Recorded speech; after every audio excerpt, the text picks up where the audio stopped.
आज हम लोग देखेंगे कि what are the various classification of power semiconductor devices. ठीक है, इसमें हम लोग पिछले लास्ट क्लास का थोड़ा हम रिवाइज कर लेते हैं। लास्ट क्लास में हम लोगों ने देखा था कि मोड्स ऑफ ऑपरेशन किस किस मोड्स में ऑपरेट कर रहा था, इसको हम लोग देख रहे थे। कोई भी पावर सेमीकंडक्टर डिवाइसेस कौन कौन से मोड में ऑपरेट कर रहा है ये हम लोग देखते हैं। तो मोड्स ऑफ ऑपरेशन में हम लोगों ने 4 मोड देखा है। एक फॉरवर्ड कंडक्शन मोड, दूसरा हम लोगों ने देखा था फॉरवर्ड ब्लॉकिंग मोड, थर्ड हम लोगों ने देखा था reverse conduction,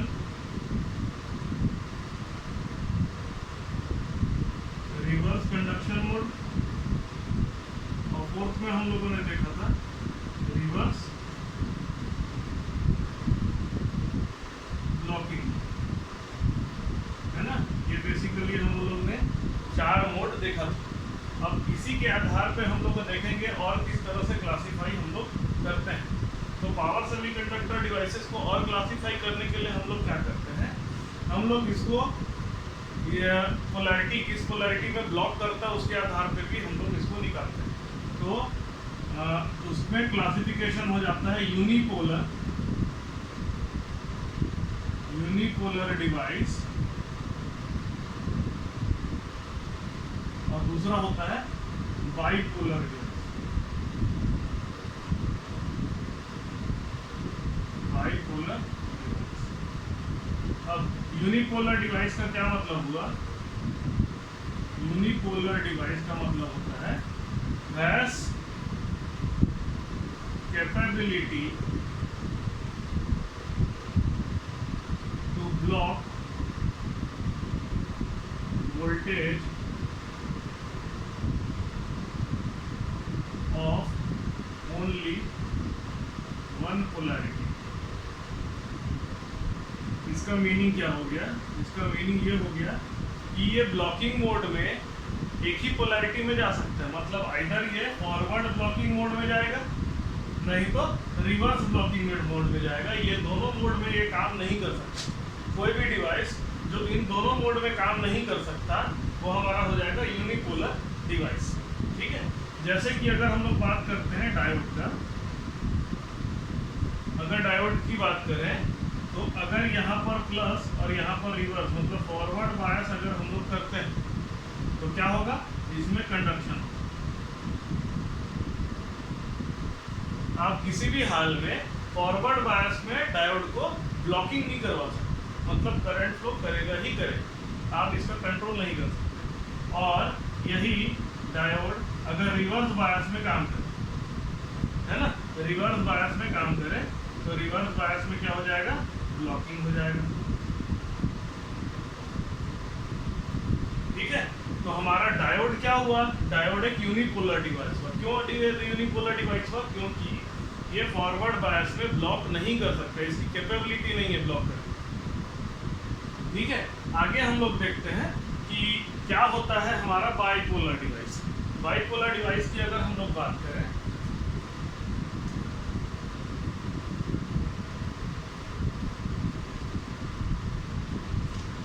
bipolar device,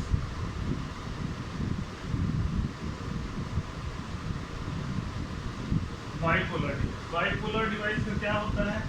it has capability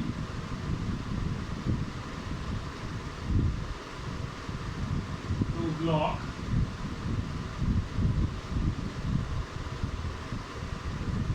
voltage of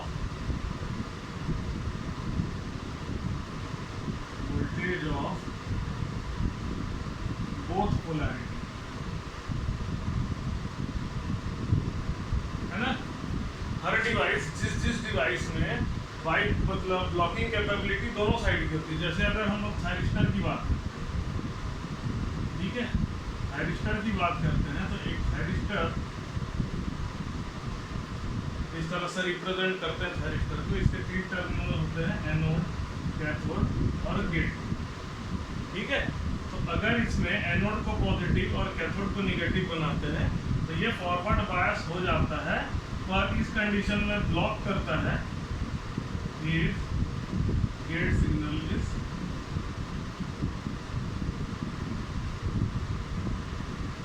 zero.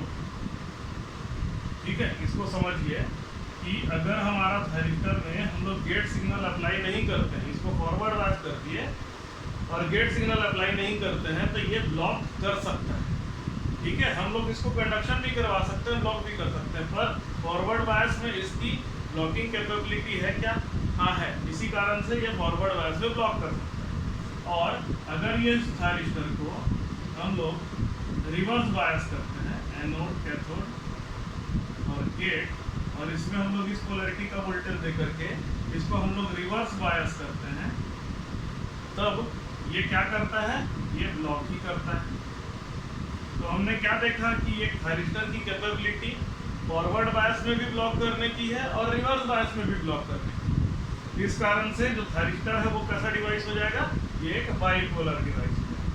तो थायरिस्टर इस तरह से हमारा बन जाता है बाइपोलर डिवाइस। क्लियर हुआ?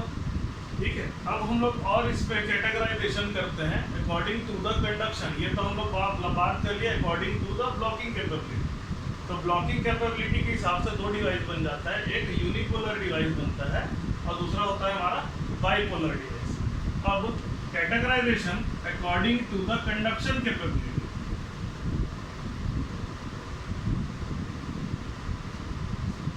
अकॉर्डिंग टू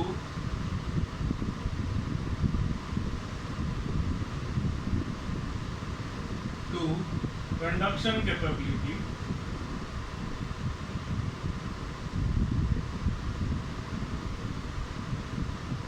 कंडक्शन कैपेबिलिटी के अकॉर्डिंग इसका क्या रहता है? ये दो प्रकार का होता है, two types. One is your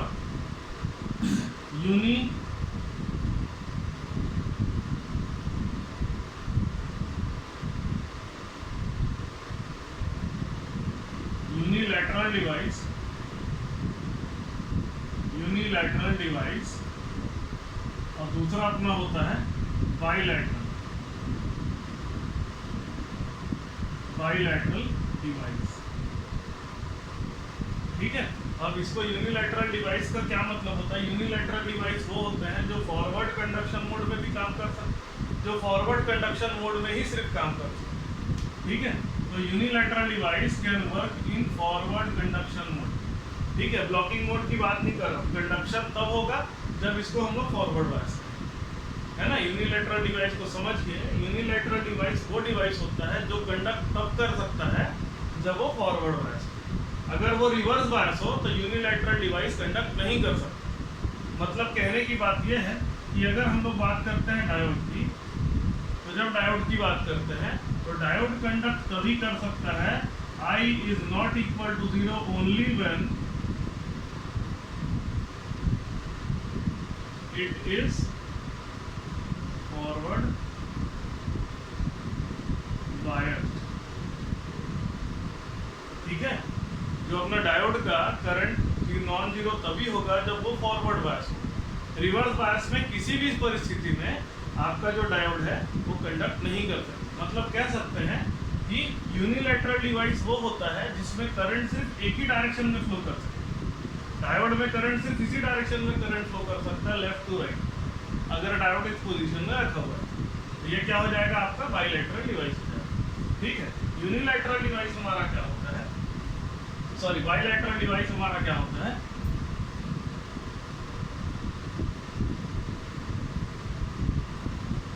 bilateral device की अगर हम लोग बात करें,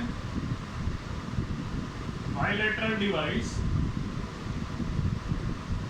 आपके दोनों मोड में काम कर सकता है। फॉरवर्ड कंडक्शन मोड में भी काम कर सकता है और रिवर्स कंडक्शन मोड में भी वो काम कर सकता है। तो reverse conduction and forward conduction दोनों मोड में ये काम कर सकता है। ठीक है, अब बात करते हैं एक एग्जांपल की। मतलब ये समझ लीजिए कि कोई आपका डिवाइस, अगर मैं एक डिवाइस लेता हूँ, कंसिडर करता हूँ एक डिवाइस को, हमारा ट्रैक लेते हैं। ठीक है, तो ट्रैक लेते हैं,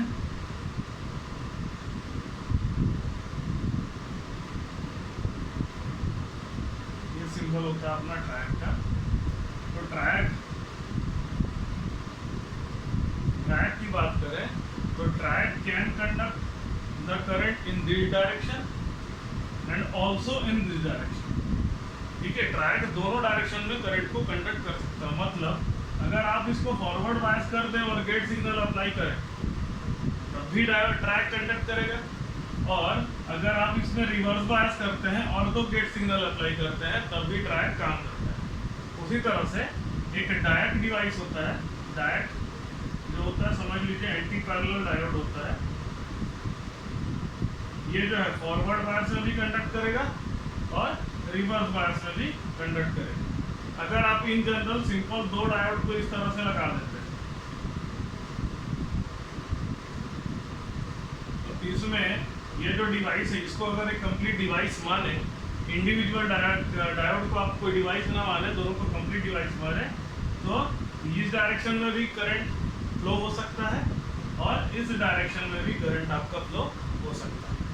ठीक है, तो इस तरह से हम लोगों ने देखा कि कंडक्शन कैपेबिलिटी के हिसाब से हमारे दो डिवाइस होते हैं, एक बाइलेटरल डिवाइस होता है और एक यूनिलैटरल डिवाइस होता है। ठीक है, आगे हम लोग जाते हैं।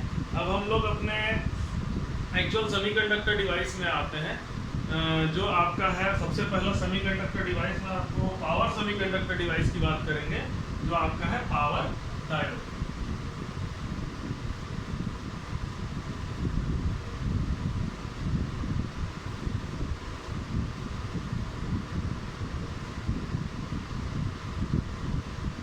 पावर सेमीकंडक्टर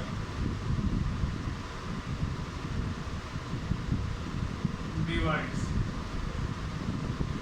ये इसमें आपका एक आता है पावर डायोड। ठीक है, पहले हम लोग देखते हैं एक नॉर्मल डायोड किस तरह से काम करता है, उसका एक ओवरव्यू देखते हैं। फिर आपका सिग्नल डायोड के बाद हम लोग पावर डायोड को देखेंगे कि कैसे पावर डायोड। तो क्या है, एक नॉर्मल डायोड, सिंपल डायोड की हम लोग बात करते हैं। तो in normal simple diode there are two layers, one is p layer and another is n layer. P layer में क्या जाता है, होल्स जाता है। एन लेयर में क्या जाता है, इलेक्ट्रॉन जाता है। तो क्या होता है कि ये जो होल्स है इस तरफ मूव करते हैं, इलेक्ट्रॉन्स इस तरफ मूव करते हैं, इन दोनों के बीच में एक डिप्लीशन लेयर का फॉर्मेशन हो जाता है। यहाँ पर होल्स सारे इकट्ठा इधर हो जाते हैं और सारे इलेक्ट्रॉन्स यहाँ पर इकट्ठा हो जाता है, जिस कारण से इसमें एक ऐसा प्लस माइनस पोलैरिटी का एक आपका डिप्लीशन लेयर फॉर्म हो जाता है। ठीक है, सॉरी, ये प्लस माइनस पोलैरिटी का डिप्लीशन लेयर फॉर्म हो जाता है। ठीक है, तो ये आपका क्या हो जाएगा, डिप्लीशन लेयर। ये आपका क्या है, सिंपल एक सिग्नल डायोड हमारा है। अब हम लोग को पावर डायोड बनाना था, तो पावर डायोड बनाने के लिए मतलब ये है कि पावर डायोड की पावर हैंडलिंग कैपेबिलिटी ज़्यादा होनी चाहिए। तो we need to make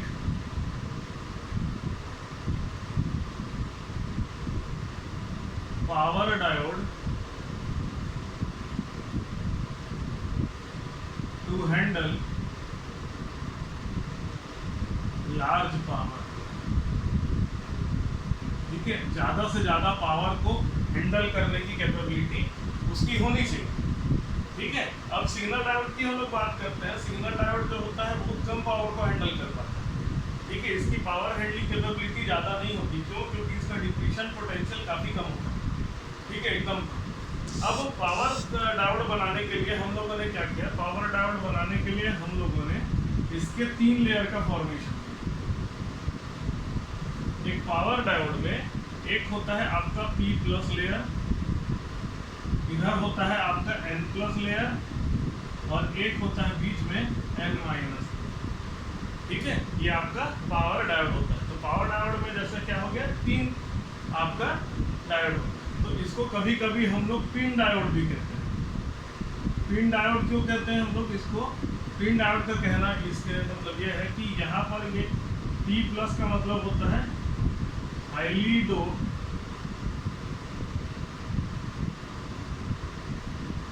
P reason,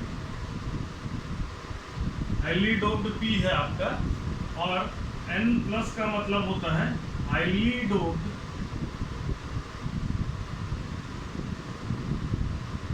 N reason. ये आपका हो गया P प्लस और N प्लस। सबसे मोस्ट इंपॉर्टेंट इसका रीजन है N माइनस, ये होता है lightly doped highly doped n region, ये अगला हमारा, ठीक है। तो अब हम लोग बात करते हैं कि इसकी पावर हैंडलिंग कैपेबिलिटी कैसे बढ़ जाती है। सबसे पहली बात, पावर हैंडलिंग कैपेबिलिटी का मतलब ये होता है कि इसकी कैपेबिलिटी हो कि इसमें ज़्यादा करंट फ्लो कर सके, और कभी भी ज़्यादा करंट फ्लो तब कर सकता है जब उसके नंबर ऑफ चार्ज कैरियर बढ़ जाएंगे। तो ये P प्लस और N प्लस रीजन के कारण से नंबर ऑफ चार्ज कैरियर काफ़ी बढ़ जाता है। इस कारण से ये हाई करंट को हैंडल करने की कैपेबिलिटी इसके अंदर आ जाती है। दूसरी चीज़ है कि हम लोग क्या करते हैं, जैसे आप लोगों ने ये देखा होगा कि P और N के बीच में एक डिप्लीशन लेयर का फॉर्मेशन हो जाता है। यहाँ पर भी डिप्लीशन लेयर का फॉर्मेशन हो जाता है, लेकिन इस तरह से होता है, ये डिप्लीशन लेयर विड्थ कम होता है P प्लस की तरफ और ज़्यादा होता है N माइनस की तरफ, यहाँ काफ़ी डीप चले जाता है। इसका रीजन क्या है कि लाइटली डोप्ड जो रीजन होता है वहाँ पर डिप्लीशन विड्थ ज़्यादा होता है, और जो हाईली डोप्ड रीजन होता है वहाँ पर डिप्लीशन विड्थ कम होता है। तो डिप्लीशन विड्थ जो है ज़्यादा पेनिट्रेट कहाँ कर दिया जाता है, N माइनस रीजन में कर दिया जाता है। इस कारण से जो आपका PIN डायोड, इसको पिन डायोड भी कहते हैं, पिन डायोड की जो वोल्टेज हैंडलिंग कैपेबिलिटी होती है वो काफ़ी ज़्यादा बढ़ जाती है। तो इसी कारण से पावर डायोड के पास क्या होता है, हाई करंट हैंडलिंग कैपेबिलिटी,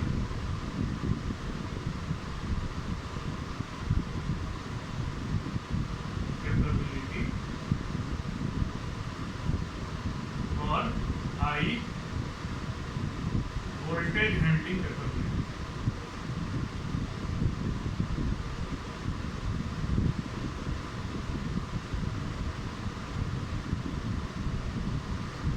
ये बहुत ज़्यादा हो जाता है। इसी कारण से इसको हम लोग पावर डायोड बोलते हैं, capability to handle large power, a diode which is having capability to handle large power. Power diode की एक कैरेक्टरिस्टिक्स होती है कि ये अनकंट्रोल्ड डिवाइस होता है।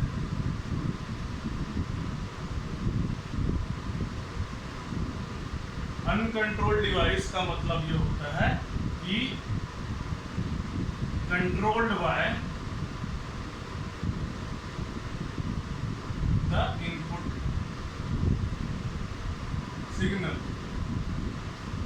मतलब आपने इसमें इनपुट जो भी डाला है, आपका जो AC वोल्टेज है वो आपका इनपुट है, तो वो वोल्टेज ही इसको कंट्रोल करेगा। मतलब जब वो फॉरवर्ड बायस होगा तब ये क्या हो जाएगा, कंडक्ट करने लगेगा।